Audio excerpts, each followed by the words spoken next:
Good morning. We just read Hosea chapter 10, and now we're moving back to Job chapter 41, the Leviathan. Last time we were talking about the behemoth and how the description of the behemoth is like a multifaceted animal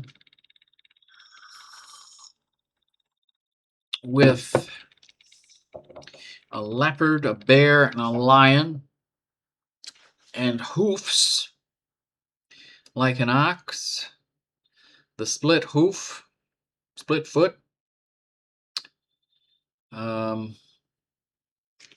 like a cherub, I guess. That was yesterday. We were talking about the movie Legend. That big-horned centaur. I don't think that guy counts. But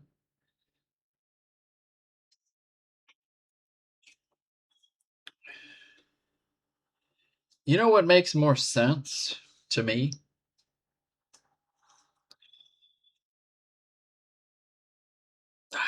I apologize if this offends anybody, but it's actually a video game that was made years and years ago.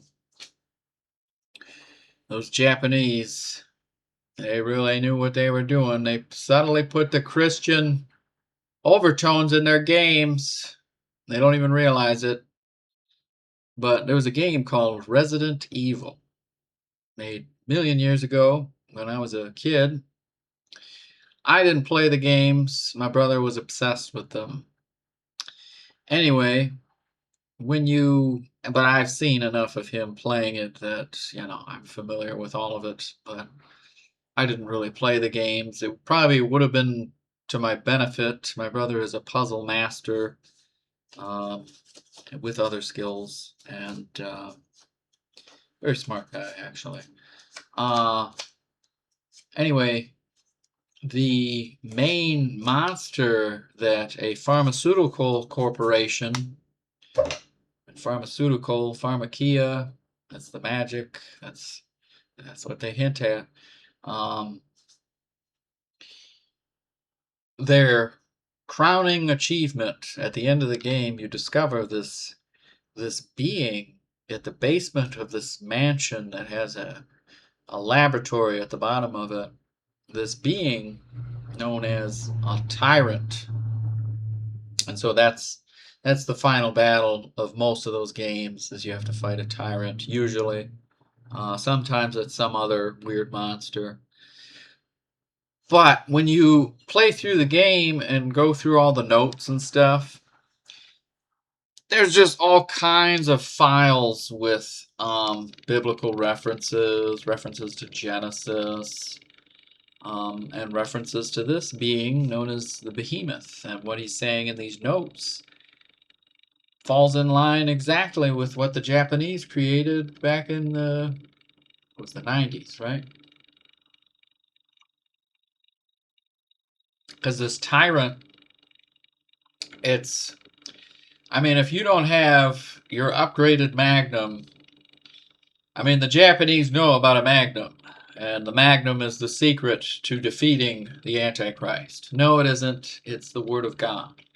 But in video game Resident Evil mythology, usually it's a fully upgraded Magnum that'll get the job done. And then, of course, somebody throws you a quad rocket launcher that you use on this hybrid being. They talk a lot about hybrids throughout the game. They're half dog, half man, half bear, bear, half pig, man, half bee, half what are those hunters? They're like half frog, half they're hybrids. What are all the conspiracy theories about when you make fun of the man who may not be named? What do they joke about? Oh, hybrids. half fish, half man, half this, half that. So this being is some kind of superior hybrid being with super strength. Poison of asps is on your lips. He's got poison tongue, probably charisma. He's got super strength, super speed. Probably wears a weird Russian hat. Usually those tyrants, when they come out, when they start mass producing them, that's how it is in the second game. He comes out with like this black Russian clothing with a black hat. Looks pretty spooky. Anyway, that's this behemoth, the Antichrist that's coming. Now let's hear about the Leviathan in chapter 41 of Job. Pretty, not too bad. All right. Chapter 41 of Job, verse 1. Canst thou draw out Leviathan with an hook, or his tongue with a cord which thou lettest down? Canst thou put an hook into his nose, or bore his jaw through with a thorn? Will he make many supplications unto thee? Will he speak soft words unto thee?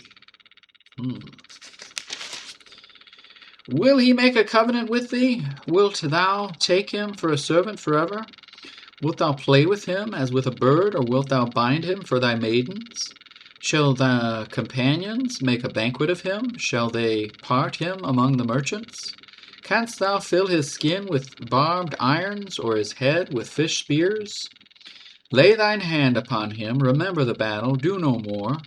Behold, the hope of him is in vain. Shall not one be cast down even at the sight of him?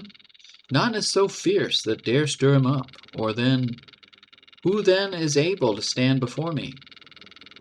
Who hath prevented me that I should repay him? Whatsoever is under the whole heaven is mine. I will not conceal his parts, nor his power, nor his comely proportion. Who can discover the face of his garment? Or who can come to him with his double bridle? Who can open the doors of his face? His teeth are terrible round about. His scales are his pride, shut up together as with a close seal. One is so near to another that no air can come between them. They are joined one to another, they stick together, that they cannot be sundered.